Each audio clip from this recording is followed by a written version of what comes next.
All right. Well, welcome everyone. Thank you so much for being here. We have a number of you joining us for the Supervising Gen Z in a Multi-Generational Workplace. So thrilled and grateful to the Summer Shaffer from the Career Center, who is going to be sharing some experience and expertise around, I believe, what I know of you to be a passion area around recognizing multi-generational workspaces and mitigating and understanding the joys, benefits, and challenges within it. So I'm really grateful. I don't want to take much time at all before passing it over. The session is going to be recorded, so if anyone is unable from your office or department to join, you can find it on the SHAPE YouTube channel after this, starting next week. It is part of the Elevate Student Supervision Certification Program that is offered through the Career Center. We will send out information more on how to register for that process in the email following this. So please make sure to fill out the attendance link that was shared in the waiting room. Rachel and I will be moderating the chat, so she'll put it in a number of times throughout. And without further ado, I will pass it over to fantastic Summer Shaffer. Thanks so much for joining us, Summer. Thank you, Emily. Thank you, everybody, for spending some time, your valuable time, with me this morning and with all group work. And I think that that's most likely the most valuable part of what we're going to be discussing today is that small group work. So I want to prioritize that while also sharing information. As Emily said, this is a passion area of mine, and I work at the Career Center, and I lead our events, technology, and communications team. And prior to working at the Career Center, I had a career where I worked in human resources, and that's where I first got exposed to generational studies. I hated them at first, and I always tell people that because I know that I always have a handful of skeptics in any group that I meet with. I also know that there can be a tendency to feel like multi-generational training is a little bit like using a magic 8-ball. Or reading a horoscope where you feel like I'm going to be speaking in generalities. And what I will tell you right now is that is absolutely somewhat the case. I'm not using a magic 8-ball.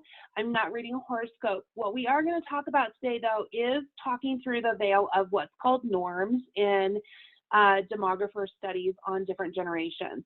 I always start the presentation out with that because there is some potential for those norms to be used in stereotyping language and very harmful to particular working situations if we aren't careful with how we utilize this information. So very first off the bat, I want to share that it's super important to understand that even though I might personally identify as a Gen Xer, my personal experience, the environment I was brought up in, the place where I was raised, definitely impact my experience as a Gen Xer in the world. So it is important to note that we're going to go over what demographers call generational norms today, which is where they measure mass amount of individuals' behavior, and then they develop normative language around what the average behavior is. So this isn't a one-size-fits-all. You can't look at all of your Gen Zers and say, I'm going to manage you exactly this way because I went to this workshop and this person shared that this is what Gen Zers think. What I really want you to take away from today is just some more knowledge around how multiple generations in the work environment can be leveraged to really improve perspective, ideas, brainstorming, how they can also help us improve productivity. And at the same time, understanding that we're still ultimately dealing with individuals, and each individual has different perspectives, experiences, and backgrounds that they bring into the workplace. So with that, I will also tell you one of the reasons I hated generational studies when I first heard about it was because I went to a workshop with my coworkers at the time, and I was the youngest by a significant amount where I was working, and we went to an association training, and this person presented on the new generation, Gen Y, which is Millennials, for those of you who aren't familiar with that interchangeable language, and how horrible they were to work with. and that it was going to be a horrible generation to welcome to the workplace. And my coworkers very kindly made fun of me at the back table in this presentation and said, "Oh, Summer, you're awful to work with. Listen to all your peers. Like, who's going to want to work with you?" I will tell you, I am a Gen Xer by year of birth, because when these studies start to evolve, the years in which they are looking at for a generation tend to evolve over time as well. And so I'm going to share years that are based off of Pew Institute's years of study, because they are the largest international demography setup for multi-generational workplace studies.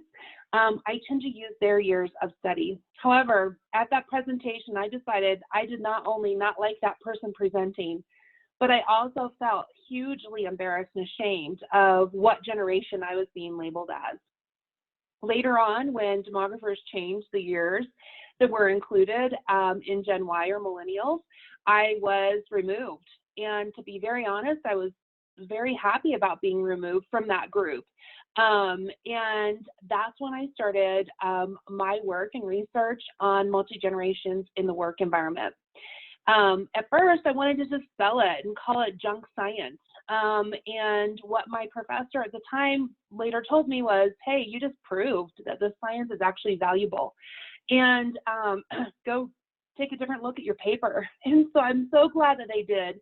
And in the job that I was working at the time in HR, this was work that I could do to help my peers and myself further our knowledge of what was going on in our workplace and what was emerging at the time, of the first time in recorded history. So it's a really important distinction, because generational studies started with the veteran generation or traditionalists, World War II generation, as a war science project. And so in recorded history, that was the first time where we had 5 generations working in the work environment. And we've continued with that trajectory and that experience since then. So that is all to say, we are in a safe environment today. It is 100% okay to ask questions. I'm highly interruptible and really encourage this to be more of a discussion than me just talking at my little webcam on top of my computer the whole time. Second, I would just ask that we are very mindful of being respectful. It is very common when you're hearing about different generations to be like, "Oh, that's what's wrong with, that's why I don't like," fill in the blank, all the negative pieces of that. But when you have those thoughts start to rise up in your mind, I would just ask you to challenge yourself to think, why am I feeling that bias arise for me? What filter am I looking through when I think about that?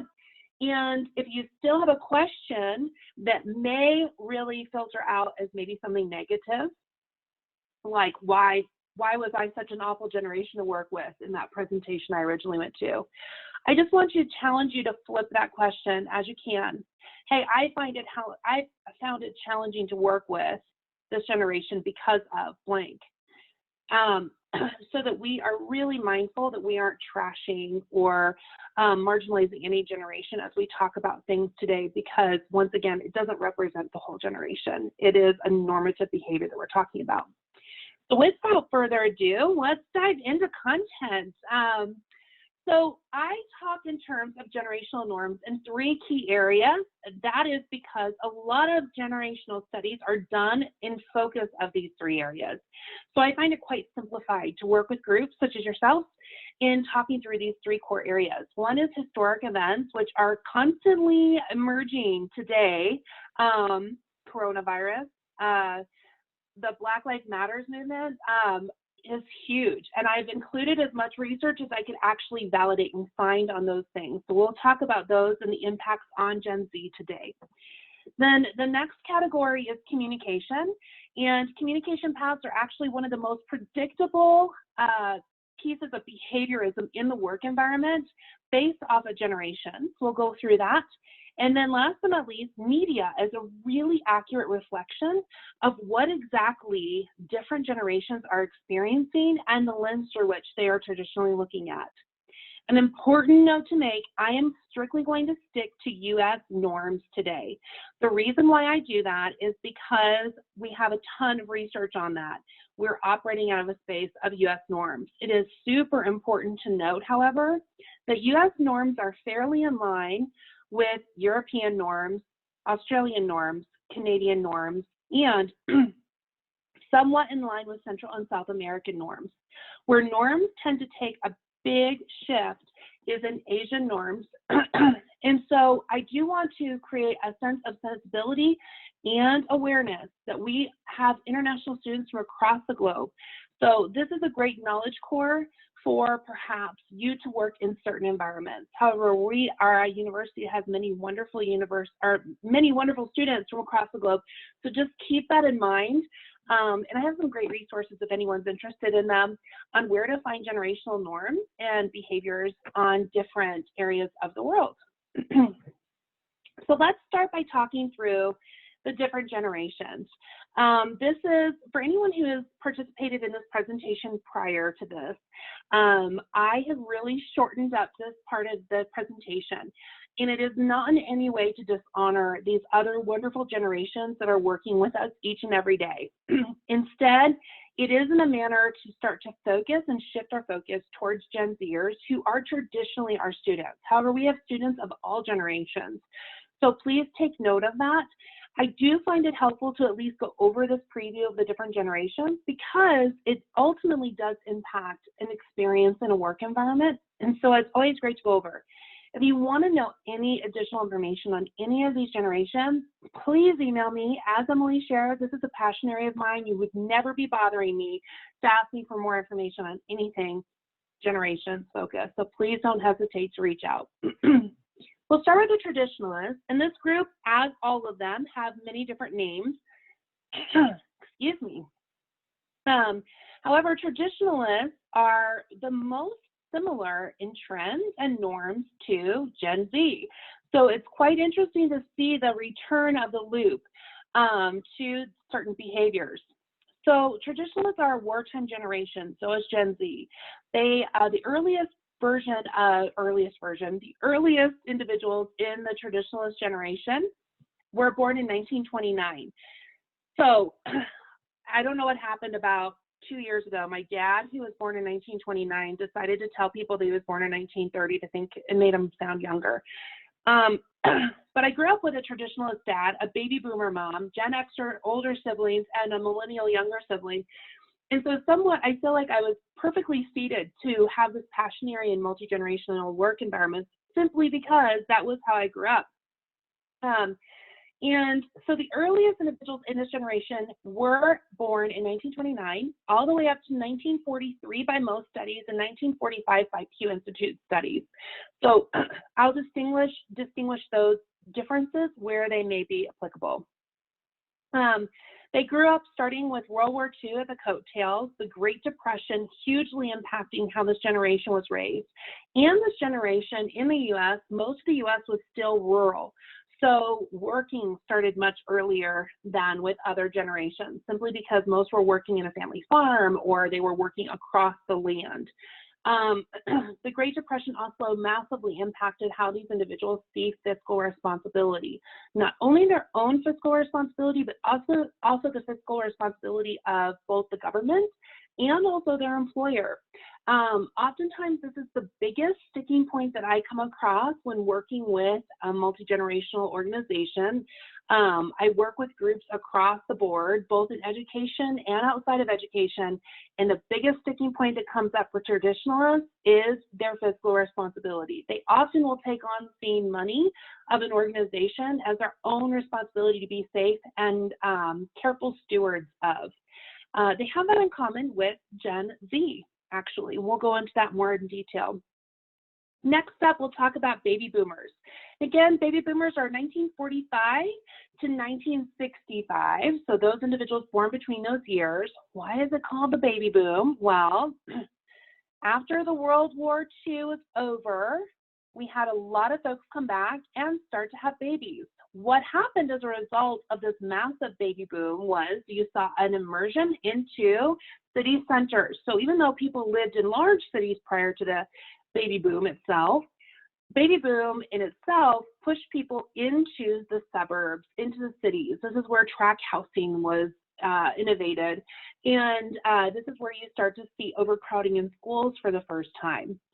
So they are also really well known for being fairly competitive as a generation. And I'm going to mention that specific behavior because we're going to revisit here in just a moment with millennials. So baby boomers were in a time where oftentimes there were such overcrowded classrooms that they would often have to filter out into the floor space. They may not have had access to all the same materials that their earlier peers had access to. So it created an environment for competition because they simply had to stand out in order to get served in most educational settings. This is also the generation that was parented most likely by traditionalists, and they came out, the traditionalists are also known as the silent generation. I hate that title, so I don't use it. But what's amazing about that title is that you then see who the generation is following them, and they are definitely not the silent generation. Baby boomers are well known for the women's rights movement, the civil rights movement, and really speaking out about the government, whether that's with the Vietnam War and speaking against what the governmental rule was, whereas traditionalists had been fall in line, we do something for everybody's benefit, to the baby boomers really discovering their voice, discovering how to utilize media, discovering how to get a message out that was different than the normative message. So we see that emerge with the baby boomer generation. Then we come to Gen X. Gen X is known as the latchkey generation. And the fun thing about Gen Xers is I can nearly always in a space, I can't today because I can't see all y'all, but in a space, I can nearly always pick out the Gen Xers. They're almost always sitting towards the back of the room. They're almost always my biggest skeptics, and they're almost always the ones who are like, this doesn't really talk about me, so I'm okay. The reason why Gen X has the name Gen X is because an X symbolizes no title. And Gen X is a generation that was born between 1966 and 1980 by most measures. And they are, quite frankly, the generation that did not want to be labeled. They are a very tiny generation, similar to the traditionalist generation, sandwiched between massive generations of baby boomers and the millennials, and then now the largest generation, which is Gen Z right now. And they were known as latchkey kids. Why? Well, the baby boomer generation grew up needing to be competitive and also moving into suburbia and large metropolitan areas en masse. And so it was very common for Gen Xers parents to either both or singularly, because the divorce rate was higher than it had ever been before for this generation, to be working outside of the home. And I often get some of the younger generations asking, like, well, why didn't they just work remotely? Why didn't they do what we're doing right now? And they just simply didn't have the accessibility to do so. Communications were still Xerox machines, and I can never remember the name of them, but I love the smell of the paper, the blue roller machines that was Xerox copies for folks. And so they didn't have the accessibility to come and work from a home space or a remote space. So often it left Gen Xers being home by themselves, and that's why they get the title of latchkey kids. I was definitely a latchkey kid. I don't know if there are any of you out there that were also latchkey kids. Led to some fun things, like my brother chasing me around the yard with a blowtorch. It was fine. Everybody lived. That was, childcare back then. This is a generation, though, that grew up during the Iran-Contra affair, historical events like the Great Stock Market break, and they, generally speaking, have a general lack of trust for the government and have a general lack of trust for the media. So there is a huge trust mark that goes down with Gen Z or Gen Xers, excuse me. However, it is important to note that Gen Xers are the original tech natives. I get this question often, and it is very often the millennials are like, we're the first to have technology. However, I always like to really excite people in the room and share that it's actually Gen Xers that had access to personal computers as a generation. Now, this was the trailing edge of Gen X, which is a very small generation to begin with. I actually remember the computers being unveiled in our library with a big sheet over them, and the principal making a speech and having cookies, and that there was 2 Macintoshes sitting, and they were Macintoshes, not Macs then. sitting on the table in the library, and that it was a big deal for our community to have those two personal computers. But they are the very first generation to have access to personal computers in mass. Then we go to millennials. Now, millennials, when I very first started doing consulting on multiple generations in the work environment, it was all about millennials, and everyone wanted to know about this generation. However, if I could see your hands today or some significant movement of, hey, yes, this was my experience, I am fairly confident most of you who are millennials would share the insights that early on, millennials were trashed by the media.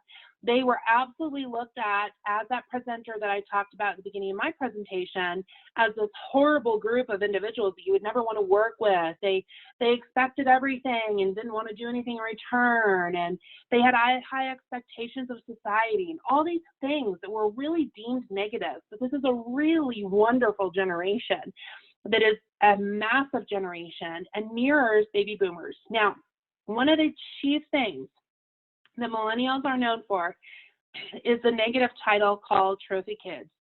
Have you all heard that negative title? Think that through for a second. The reality is if you look at the parental generation, and again, I didn't fit this norm, so do note that this isn't everyone, it's the norm. The parental generation of millennials is most likely leading edge baby boomers who had that experience of needing to be competitive in order to be heard. And so millennials, having these parents who have had that experience, and trailing edge baby boomers having had the experience of being this millennials parents, most likely got that negative experience because of the fact that baby boomers, well-intending, said, hey, we have to be really competitive to get to where we are. We have to put our degree, our certificate, our awards up on our wall just to be seen. We want our kids to have better. So we're going to give everybody a participation ribbon, right? So it wasn't the choice of the millennials. And I think it's always really important to look at those norms, where they were developed and why they were developed, and dig in deep on them. Millennials, if we look at what they had to deal with, historically speaking, they were actually a majority of millennials, their formative years, which is what demographers look at in measuring these norms, is between the ages of 8 and 14. So the generation arrives at that 8 to 14 normative age at different times. But most of millennials were raised during an economic boom, where that economic bubble started to build that then crashed for those trailing edge millennials leaving college. This is also the generation where we saw No Child Left Behind first instituted in the public school systems, which we will get to some of the ramifications of that later on. But we also saw more millennials going to college than any other generation preceding it once they exited the K-12 system. This is also the generation that most commonly remembers the direct impacts of 9/11 in those formative years again. So Gen Zers, well, early Gen Zers, so the leading edge Gen Zers do remember 9/11. I definitely remember 9/11 as a Gen Xer. I'm sure baby boomers and traditionalists definitely remember it. However, millennials had some of the most direct impacts. So they've grown up in a post 9/11 world. So with additional securities, ideas around stereotyping identities, things like that. This is also the socially impact generation. I forgot that word for a second. What I mean by that is millennials saw and demanded, rather, in the work environment that organizations have an awareness of and take action on social awareness. And so I think one of the most simplified but very direct versions of how we've seen this play out is with Tom's Shoes. And Tom's Shoes is a great example. It's a brand built around about a $3.50 shoe to produce. They charge over $50 for that shoe, but millennials are the reason why they became successful, because they showed the world that if we can help another person get a pair of shoes, we're going to pay that $54 for those shoes. And so that's one of the many examples of where millennials have really shifted and changed the environment of work to be more socially minded and socially focused.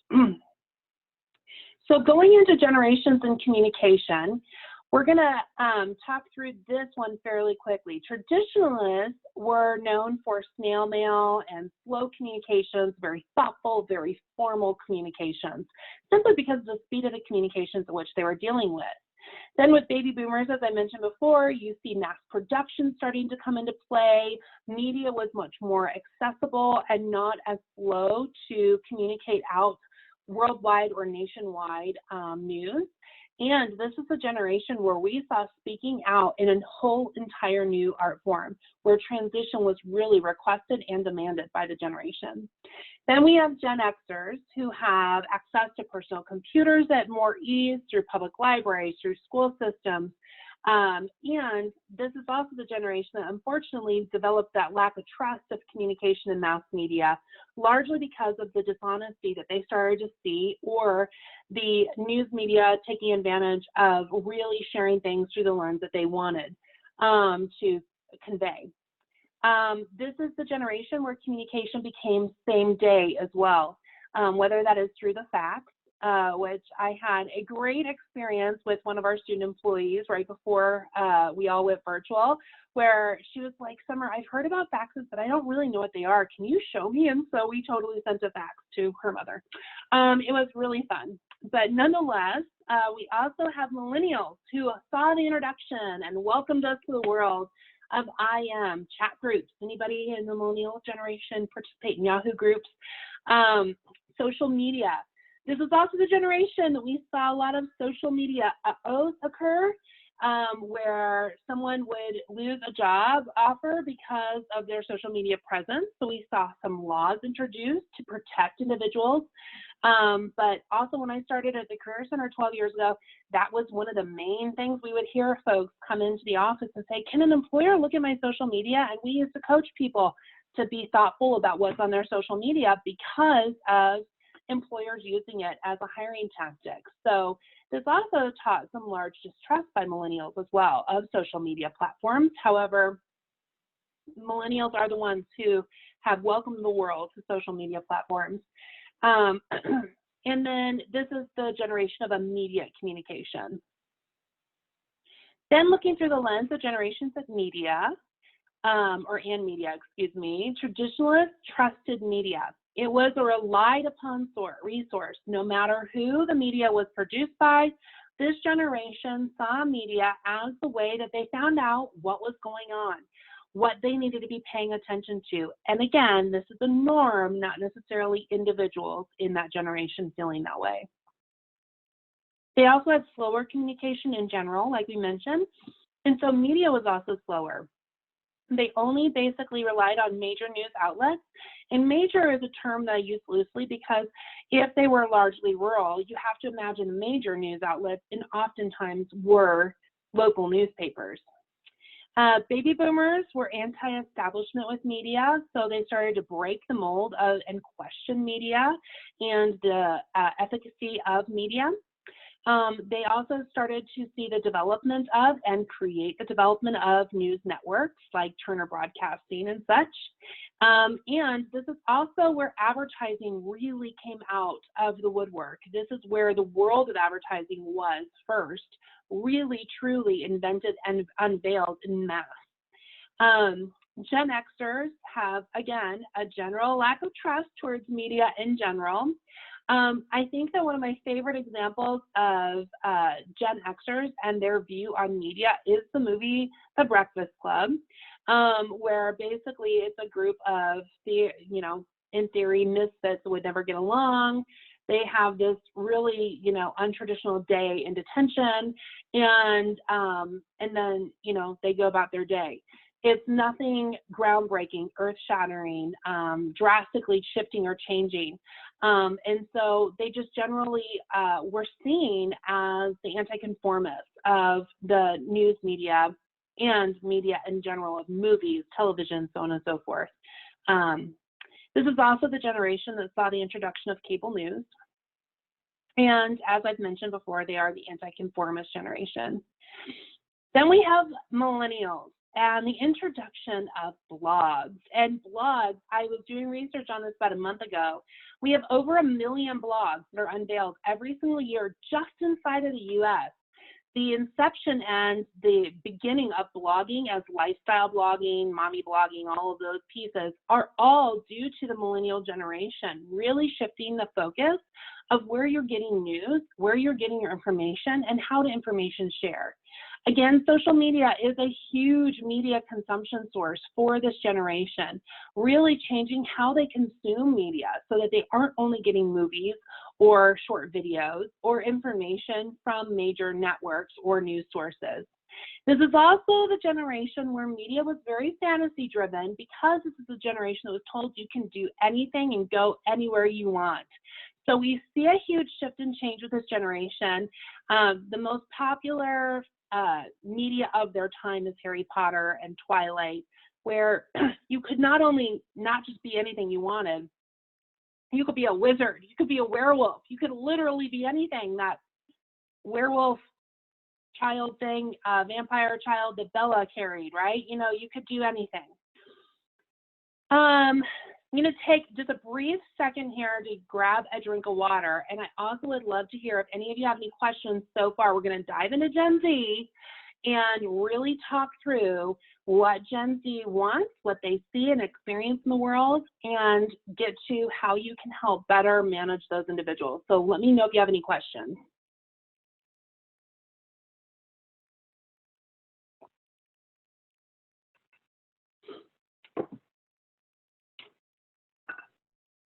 Okay.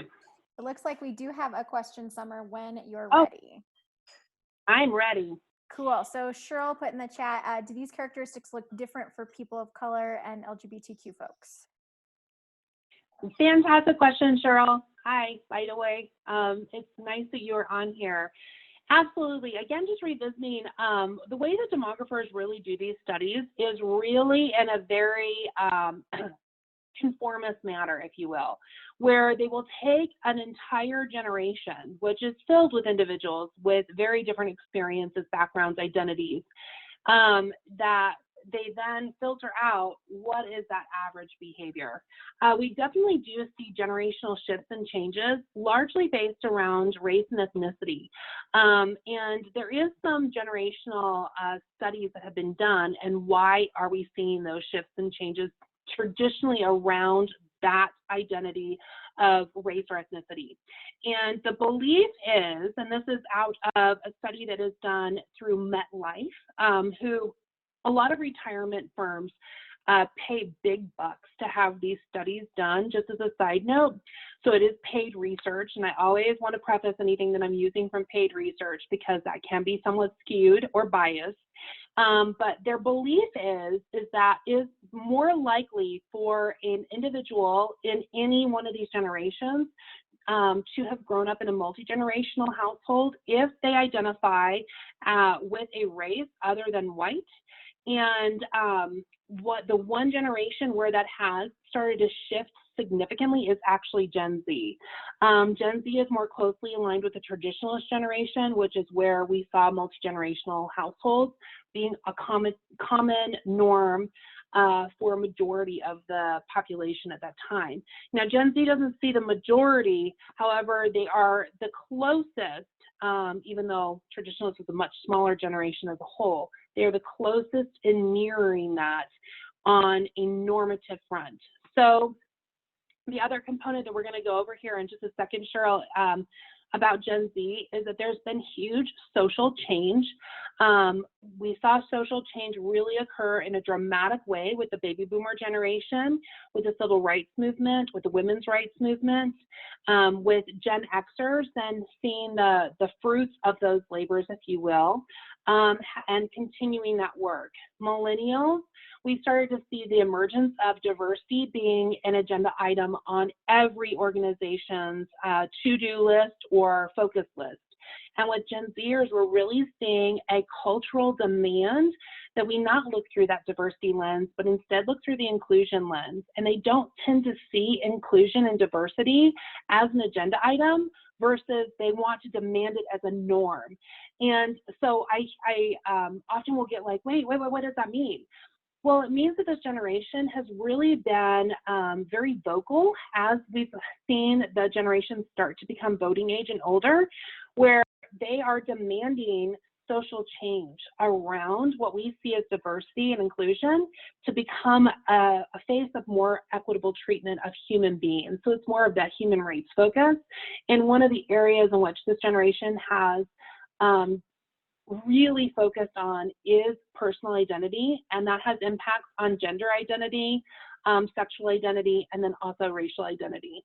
And so I think that's probably the only generation that like has substantive shift and change towards possibly that shift as a whole generation being more inclusive.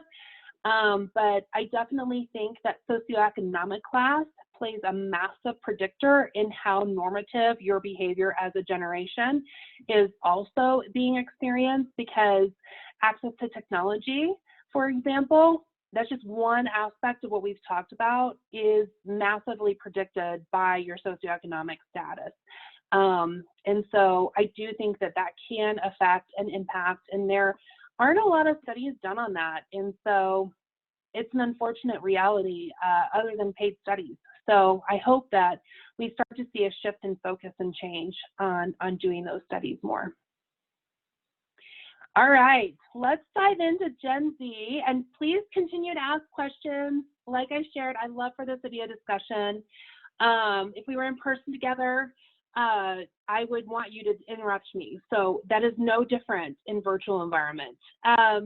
So Gen Z are individuals born between the years of 1995 to 2010. I'm really closely watching this. Again, for this generation and millennials particularly, I really only look at what Pew Research turns out as their generational years of study. There are everything out there listed for Gen Zers or Digsters. I'm trying to remember iGeneration, any of the other generation names that come with Gen Zers. And the most common shift is to 1997 to 2010. But based off of the largest studies done, 1995 seems to be like the landing mark for the beginning of this generation. With 2010, I'm really anxious to see how COVID and our social unrest right now and social change may affect the ending year of this generation. But for right now, we're going to talk in terms of it ending in 2010. As a reminder, the normative behaviors are studied when different individuals in this generation, or any generation, are between the ages of 8 to 14 years old. The reason being is that those are years in which people tend to be more aware, make cognitive choices of their own, but tend to be products of whatever environment or society they are part of. And so that is what tends to predict those normative behaviors. In a snapshot, the Latinx population has grown by 4 times the amount compared to the total population since 1995 to 2010, which is super exciting and has started to transition and change how we look at things as a culture, as a country. And I personally am super excited by that. Gen Z as a whole is a quarter of the whole US population. It's not just a big generation, it is the biggest generation to date. Now, someone wants to go down a rabbit trail with me sometime, I can tell you my whole theory on how I actually think these big generations are a series of 3 smaller generations, but we will just, for today's sake, talk in terms of what main demographers and researchers look at, and that is the whole generation. So it's 83 million people strong, and they tend to be the most they are the most bi or multiracial generation that has ever been in the US. So I will share that my grandmother on my dad's side is Native American. However, my dad never grew up knowing that, having been born in 1929 when interracial marriage was illegal in the United States. So like many individuals, I want to honor that there are many individuals who've come up to me after these presentations and said, I'm biracial or I'm multiracial, but you know, they didn't used to allow you to put 2 races or multiple races on a birth certificate. So I share with you that statistic, acknowledging that it is largely flawed. But please note that it's super exciting that for the first time in U.S. history, this generation is more bi or multiracial than they are any single racial category. I say that's exciting because I anticipate if the world will just lean in to Gen Z, there will be so much shift and change that is positive and inclusive and equitable. I think it will be really exciting. That's my personal 2 cents, and I'll get off my soapbox now. But this is a statistic that every parent gets so excited by. They're like, oh, look what I did. I have a Gen Zer myself who's 15. So she has heard me present on these statistics so much that she probably could say them herself. And she's always like, Mom, do parents really think that way? And I was like, yeah, I would too if I didn't do this research myself and dig into why. So parents here, there's been a 66% decline in teenage drinking since 1991. Whoa, big win, right? We're educating our youth. We're teaching them how to, be responsible with substances. And before everybody gets too excited, then I share there's been a 61% decrease in the number of teenage pregnancies since 1991. Then everybody's like, woo, look at us, we're like the great parent generation. When in all reality, if we dig in deep to why these statistics are changing so drastically, there is substantive proof and research that has been done to share that this is actually an indicator that this generation is the least social. And that does not mean in a virtual environment. It definitely means in an in-person environment, which is typically where you might be drinking or getting pregnant. And they are the least social. This generation is also known as the lonely generation. And so there's some really challenging side effects of that anti-socialism that they don't necessarily get to control themselves. We're going to dive in deeper to that in just a second. And this is a super important one to look through the lens of. The generation as a whole, and we're going to talk through several reasons why, tends to be known as safe risk takers. They will take risks, but they want to make sure security is in place for them so that they are not risking their own security. So we're going to go through historical influences, communications, and media like we did with the other generations, but in more depth. So reason number one why this generation are safe risk takers is easily identified as the 2008-2009 economic recession, the Great Recession that we all know of. When I very first started focusing my own personal research, which will one day be published and done, it's not even close right now, on Gen Z, what amazed me is in my video interviews with different Gen Zers from across the country, different experiences while growing up, different socioeconomic classes, different races, different ethnicities, different religions. It absolutely was shocking to me that it was consistent across the board, that there were three main historical themes that came up for them. And then as a result, those are the areas I really dove into in my research. And this is the single biggest impact on leading edge Gen Zers out of any of the historical impacts that we are going to talk about. Now, leading edge Gen Zers would be those born closer to the 1995, 1997, 1998, that end of this generation. They simply were unearthed by this. They saw grandparents returning home to live with them, and oftentimes because of the loss of their retirement, they saw grandparents having to return to work who may have been retired formerly. They saw parents losing their jobs, their pensions, their retirement funds, losing their homes. The loss of a home was one of the most common experiences for Gen Zers from 1990, those born in 1995 to those born in 1999. So out of those 4 years of this generation, their most common shared experience is the loss of their family home, which is simply, and that does not mean that they had an owned home. I want to really be specific about that. That means they lost a home where they were living in, whether that is being evicted from a rental property or being evicted from a mortgage property. And so that shared experience has created a real craving for stability in their financial experience. That is another main reason why they're very similar to traditionalists. This is the generation that also saw the realization of the first president, U.S. president of color, being elected to the office in the White House, being able to see and realize that truly they could also strive to become the president of the United States. There's a really interesting study that was done through Pew Research on the impacts of President Barack Obama's nomination and election on individuals who identify as women and their capacity to realize that the glass ceiling in some ways were being broken, even though they may not all identify as women of color. So it's a really neat study, and I don't quote it too terribly much because there's also some real significant flaws in it, but it's a fascinating study nonetheless.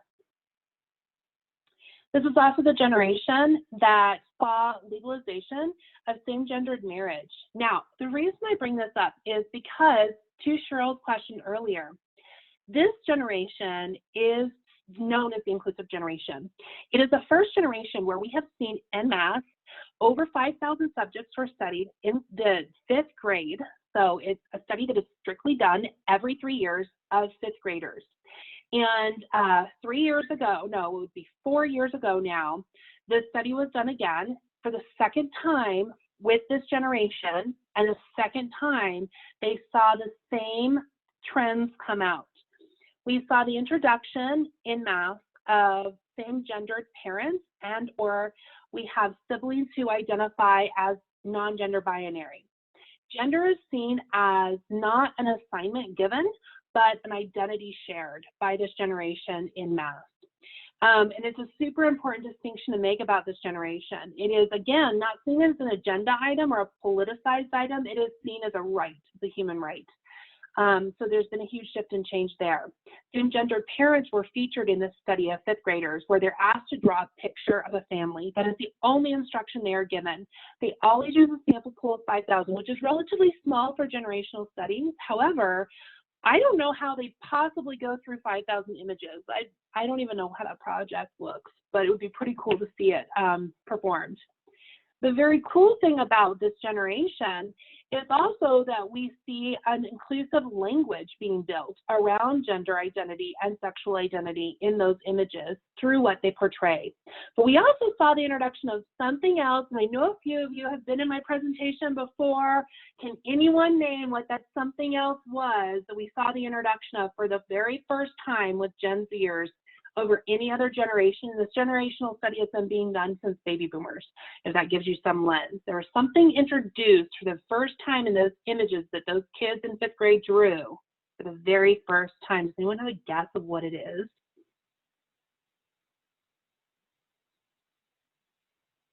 I don't have a view of the chat room, so I don't know if you all are sharing or not. Sorry.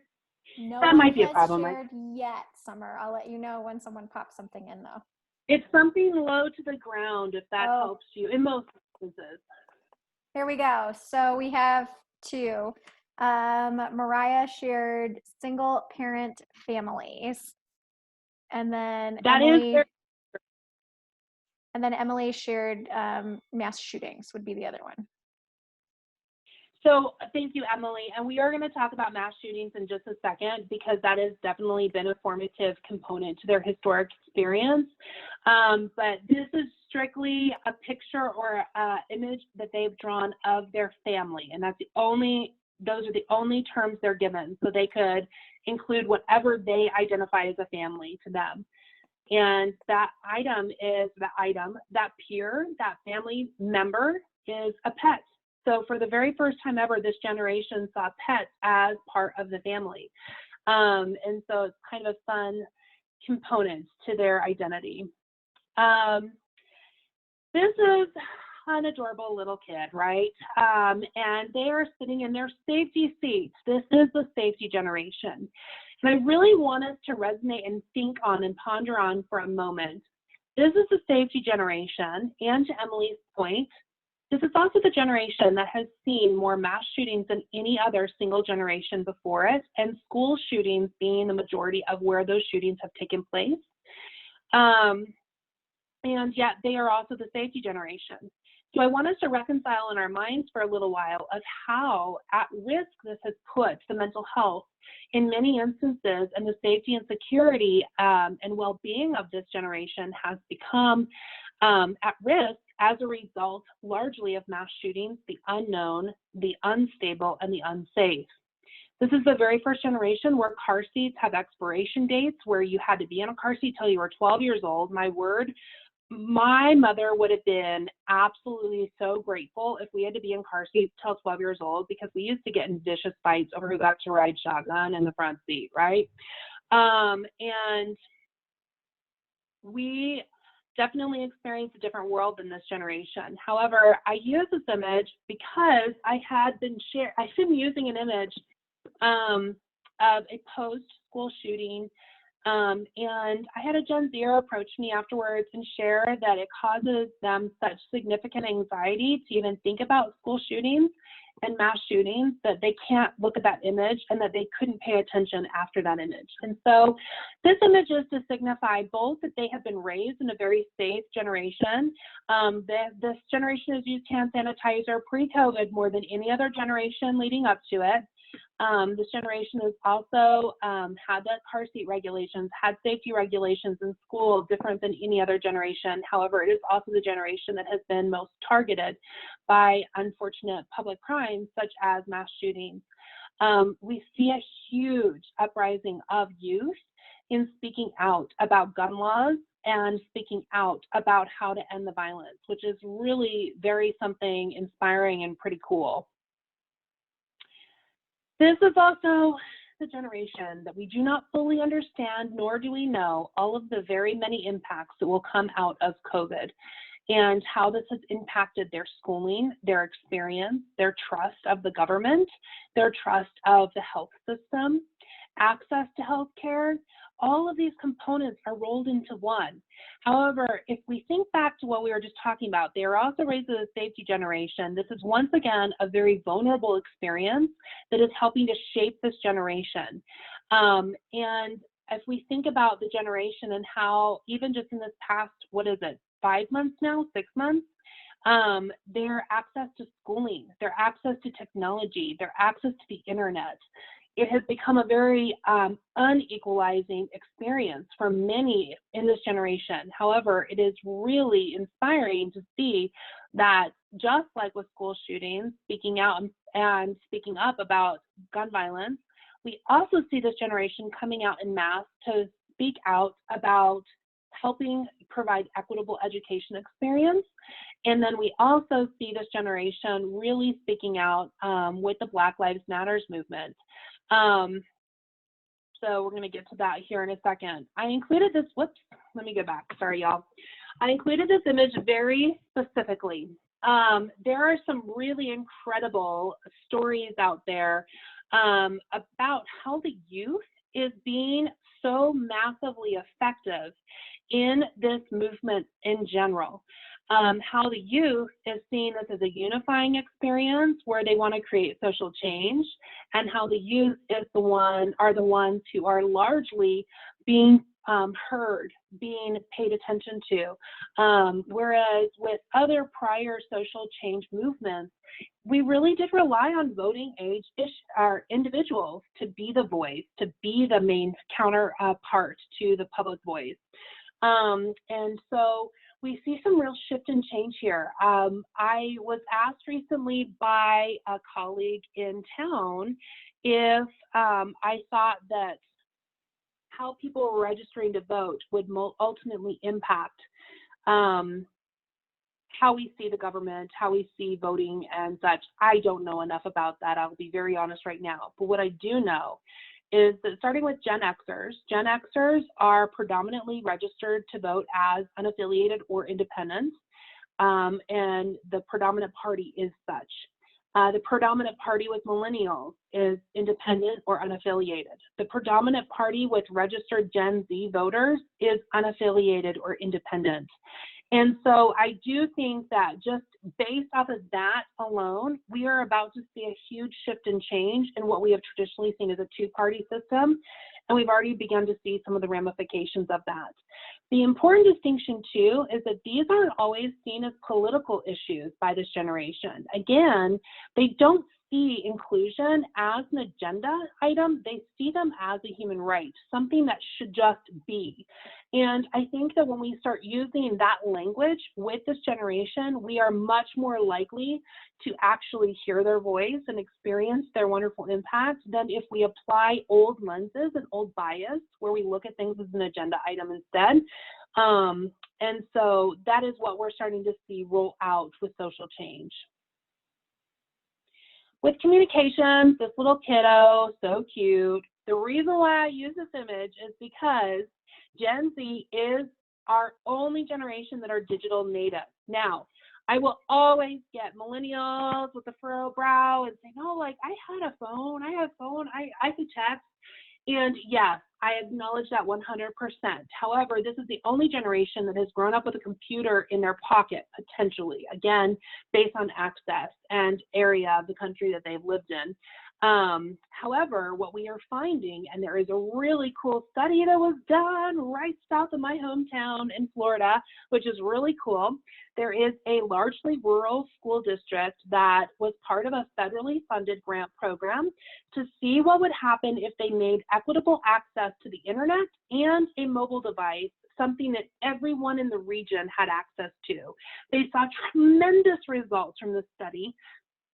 And I still have some family that lives in Florida. And so in hearing some of the ramifications that have come out of that, now, I mean, I know all the Florida jokes, right? You know, all the weird Florida news and all that stuff. But I will tell you, this is one thing that causes me a lot of Floridian pride, is the fact that that is the area in which they wanted to seek after, looking at access to the internet and mobile devices as something that everyone deserves access to as an equity, or through the equity lens. And so we see people from this generation largely not relying or needing to rely on older individuals or other individuals, not necessarily older, for information. They can simply Google something or ask Siri or Alexa.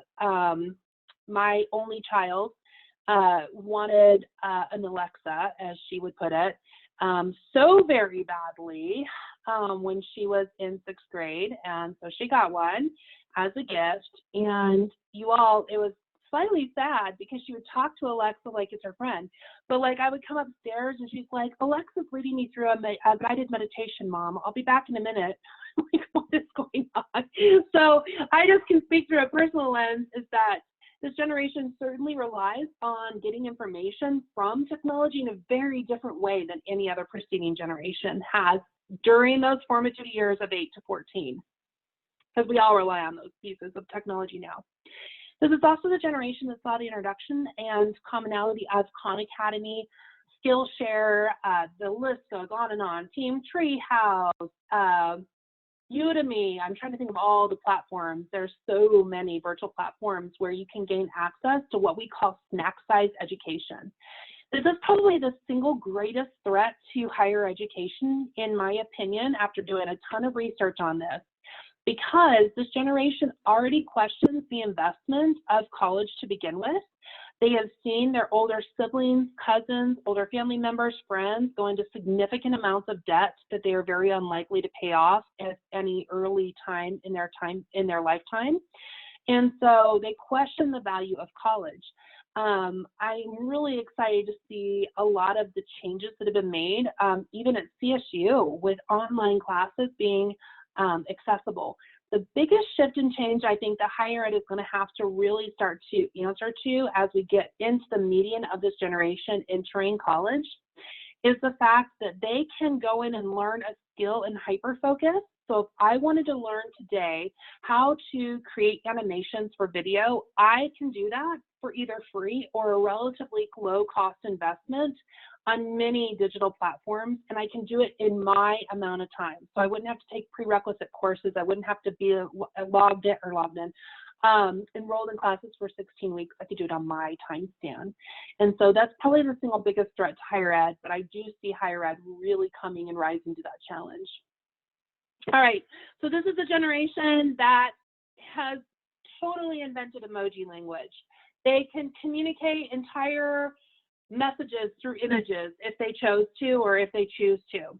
This is also the generation that in mass really tends to appreciate texting over phone calls, over other types of messaging.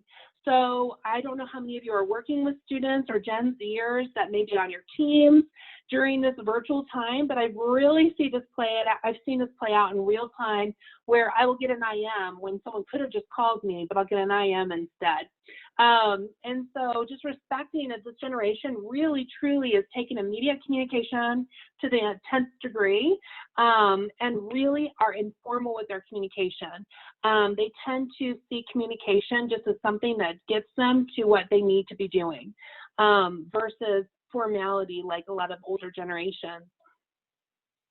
With this generation, I oftentimes get asked, just because of my role and in working with organizations, Summer, how can we market to this generation? Like they have so many competing messages sent to them, and yes, they do. And we really need to think about that. And there is an excellent study that has been done on marketing messages and attention span. I will constantly get people going, oh, when I talk about attention span. It is estimated that the average Gen Zer in their normative years between 8 to 14 has an attention span of 3 seconds. That is down from 7 seconds with Millennials, and it's down from 9 seconds with Gen Zers. We can go back in time. The thing that folks need to understand is when we see a generation, an emerging generation, shorten their time span, we all tend to match that as well. So all of our generations have shortened their time span, not potentially to the 3 second mark, but somewhere very closely behind, something less than what we had before.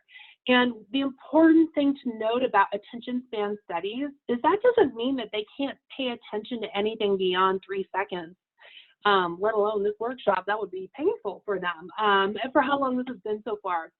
What they need is compelling imagery, and or a really compelling and informational headline type communication. So we tend to say 5 words or less in the marketing and advertising world, simply because that is what most studies demonstrate. This could be really scary in a higher ed setting, right? We tend to be verbose, and we want to give explanation. We want to give citations. We want to share where the research came from. All of that can be shared. That's the great news. It's not that they can't pay attention beyond 3 seconds. So you have about 3 seconds to get their attention. So that's where you want to look at using compelling imagery, using 5 words or less. And that really comes into play when you're supervising your students. You can send a really verbose email. They're likely not to read all of it unless you show them visually what information needs to be easily digested or what information is minimal. All right. This is also the generation, and this could really go in all three of the categories, but I put it here. This generation is known as the assessment generation. They have been assessed at an earlier age and more than any other generation before it. Why is this important? Why am I bringing it up? Why does it matter? Whether or not you agree with assessment and its effectiveness or not, the reality is that this generation has been the most assessed than any other generation. What that has helped create in this generation is an expectation for consistent and regular, or I guess those are the same things, but consistent and regular feedback, because they have been used to getting that. They've been used to being told how they're doing in a class, in a certain area of study with the standardized testing, those components on a much more real-time basis than any other previous generation. So us as supervisors, or those of us who are working with Gen Zers, we need to be really mindful of this. As a Gen Xer, I probably could be supervised like once a month, and I'd be okay with that. And I'm kind of like, let me go do my own thing. I know you may not believe this, but I swear to you, I test as an introvert anytime I've ever taken a personality assessment. And so I tend to be like on my own. I'll tend to go to my space. I tend to focus on my work and do my work. I don't need a lot of involvement from my manager, and that's how I've always been at work. That's me as a Gen Zer. However, we see the rise and the impacts of the assessment generation with Gen Z because They really want and need that real-time feedback much more than any other generation prior to it. It's not necessarily that they need you to tell them every single thing that they need to do, and we're going to get to that in a second. However, they want to know how they are doing on a routine basis. So gone are the days of every 6 months evaluation. That is not Gen Z friendly. And honestly, it's not friendly to most employees. I could get by with a month long, like once a month supervision, but it's so much nicer to have that relationship and to be able to have great supervisory development conversations more regularly. This is also the Netflix generation, and the reason why that is important is because it has become where mainstream media is more accessible than to any other generation previous to it. Socioeconomic status is always a massive predictor in previous generations of who had access to mainstream media and how frequently or how at ease they had access to mainstream media. However, streaming services similar to Netflix have helped dispel that commonality and create more fluidity there. This is also the global gaming generation. It is very common for this generation to have friends across the globe. And in fact, a massive study of over 50,000 Gen Zers shared that the average Gen Zer, and this was a study done on high school students, so please note that, the average Gen Zer will estimate that they have over 300 friends when asked, how many friends do you have? However, when they're asked, how many friends do you have that you can see or meet with on a regular basis, i.e. in person? The answer declines to between 1 to 3 friends. And so this is also the generation that is marked as the lonely generation. And in fact, this is a generation where we have seen the welcome destigmatization of mental health and discussing mental health care. It is very commonplace for this generation to openly discuss their mental health and their mental health status. So that's a positive side effect that has come from this. However, it is rooted in the fact that this generation tends to be very physically lonely. They also tend to lack situational awareness because they have been used to looking at a screen or being told what to look at through user experience. So in an in-person environment, it can sometimes be a struggle for them to identify what they should be paying attention to, and that definitely has impacts on the work environment, something to be considerate of. This is also the dystopian generation. So I use this image, but this example could go so many different directions. We went from the fantasy generation of millennials to the dystopian generation of Gen Z, where we see the rise of media largely focused on youth being targeted, being taken advantage of, and being classed in a manner in which is not inclusive. It is minoritizing or marginalizing, and in the fact that they are here to fight those norms and that stereotype. Okay, so some Gen Z work trends to be aware of. I have developed, and I'm really excited about training that I was doing for somebody else, not for CSU, that is talking all about the mentor as a manager versus a manager being a supervisor. There is such significant amount of research around Gen Z not wanting what millennials tended to show up on in these studies, whereas they wanted to have a relationship, a personal relationship with their supervisor. This is where you saw the emergence of the supervisor friend. This is where you see that commonality. Where with Gen Z, they value work experience, they value the ability of learning from others. This is again a generation that is more more likely to have been raised in a multi-generational environment than any other previous generation except for traditionalists. And so it's very common that they've looked to other people from other generations for advice, for feedback, for learning. And so there is a great amount of research and information. So if you are supervising Gen Z, one of the most important things to note is they want to be able to learn from their supervisor. They want that real-time feedback, but they want to be able to learn from their supervisor and look at their supervisor as a mentor who can help connect them and network them out within their areas of interest. And so those are valuable components of knowing how to best supervise a Gen Zer. This is also the generation of safe risk-taking, right? So you've probably heard Gen Zers or Gidsters are the most likely to start their own business, even more so than Millennials, which is like 66% of Millennials are estimated to start their own business by the time that they turn 38. And we see a large amount of the generation becoming older, right? Millennials are starting to be 40. And so nonetheless, we see that shift in transition because you have that need for stability with Gen Z, but that doesn't always match with entrepreneurship.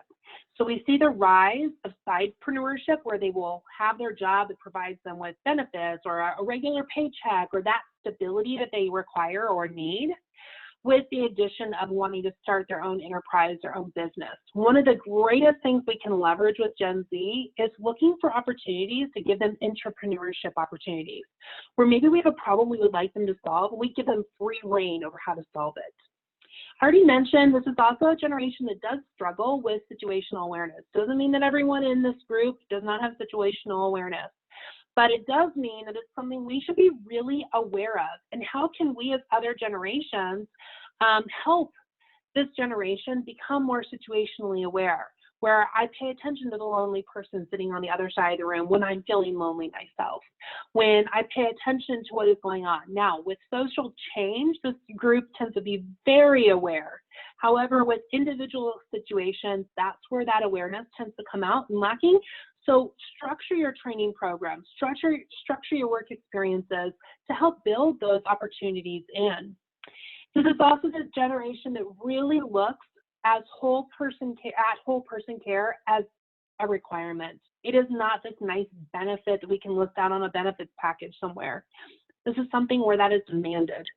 I want you to see me as a whole person, for my mental health, for my social health, for my well-being, for my safety. They, of course, like earlier generations, starting with Gen X, really want flexible stability, and they are the generation who can help us understand how to better get that flexible stability built into a virtual environment while also making those in-person connections. One thing that I think is the biggest misunderstood thing about Gen Z is because they're tech natives or digital natives, that they don't value in-person experience. And in fact, this generation has been rated that they value one-on-one interaction more than any other preceding generation outside of the traditionalist generation. So it is a high need for them to interact one-on-one in person when possible. And then we already talked about the assessment generation really wanting regular, timely feedback. All right, I need to check the time because I know I've been talking for a while. So I'm going to skip this slide, and we're going to go to a strategy session so we can do a breakout and have that meaningful conversation. Let me see here. What questions do we want to get applying what we talked about today? What are the threats? Let's go to, I think it's the third slide. Let me see here. Okay, nope, it's this slide. Let's focus on this slide here, and I'll break you out and give you all like 8 minutes, which will leave us with 7 minutes to kind of close things out at the end.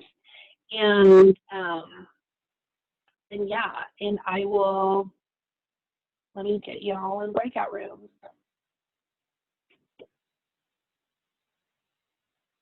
I am just automatically putting you in groups, just FYI.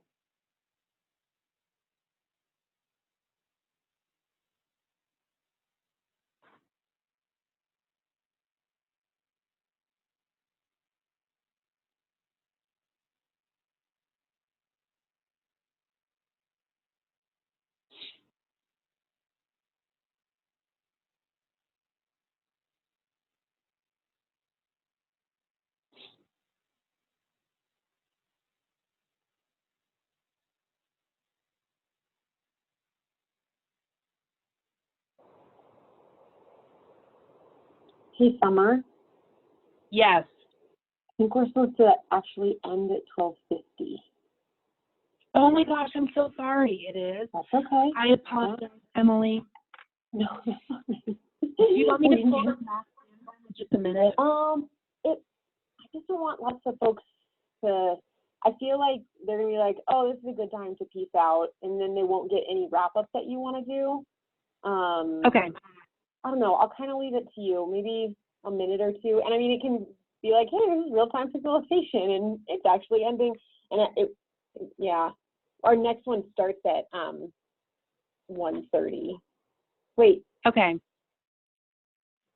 Am I getting this right? Thanks for jumping in, Em. I was literally, as we went to breakout groups, because I had just put the attendance link in, and then Summer said breakout groups, and I was just like, oh shit, I thought we were over at 12:50. Might be. I am so sorry, you all. Let That's me, okay. I can just message them all that I didn't realize the time, and that I'm going to bring them back in about a minute if they want to stay for wrap up. Is that sound okay? That's great. Okay. That's great. Awesome. Yeah.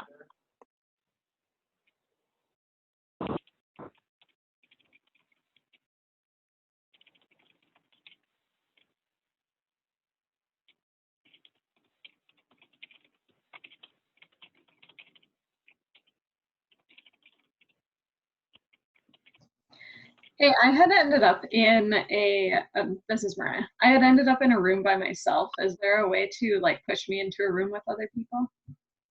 Hi, Sarah. I'm sorry you're by yourself. Hang on just one second. Let me send this message and then I can add you to. Oh, well, do you think it's worthwhile with only 1 minute? Yeah, Mariah, I think just hang out because, yeah, we're going to pull people back because the session actually ends in a couple minutes. So just hang out with us for a sec. I'm good. Sorry, Sarah.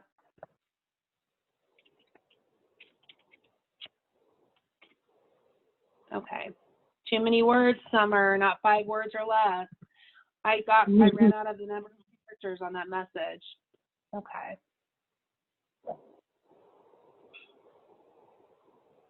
Great.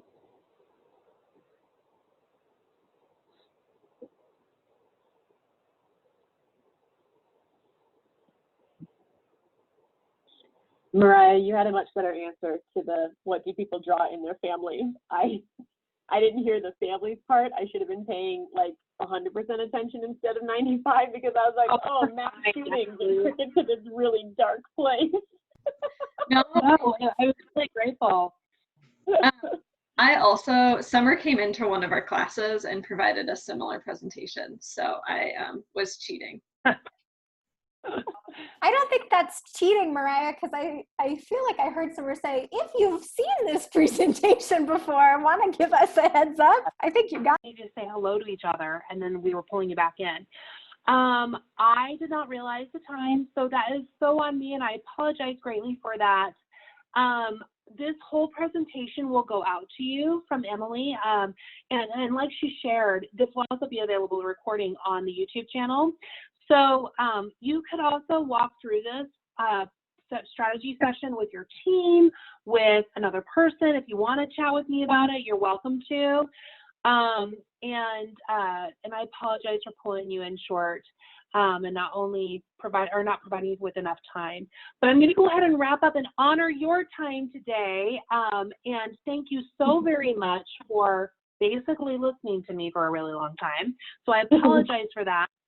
I'm going to turn the time over to Emily because I know she has a couple of closeout things, but thank you so much, everyone. I'm going to leave on one slide so you can download, if you wish, a Gen Z infographic that I've created for you, and that is the link if you would like it. And I'm going to turn the time over to Emily. Thank you. Awesome. Summer, thank you so much. Rach, will you type that link into the chat so people can click it if they want? on it right now. Awesome. You all are really great to stick around. Thanks for being with us. And Summer, thanks for sharing all that insight. Thanks for the great questions and the engagement throughout. I think it's just so much information that we can take and make applicable in our different ways and areas. So thank you for being with us. Our next one starts at 1:30. If you have been interested in and will be utilizing virtual trainings throughout the fall, at least semester, even if it's just virtual meetings, the next workshop is really going to focus around optimizing virtual engagement methods with Sarah Stevens. So highly encourage folks to participate in that one if you are able and your schedule allows. Summer, again, thanks so much. Rachel, thanks for back-end logistical mitigation, and we will send out all that information. So have a great little bit, and hopefully see you at 1:30.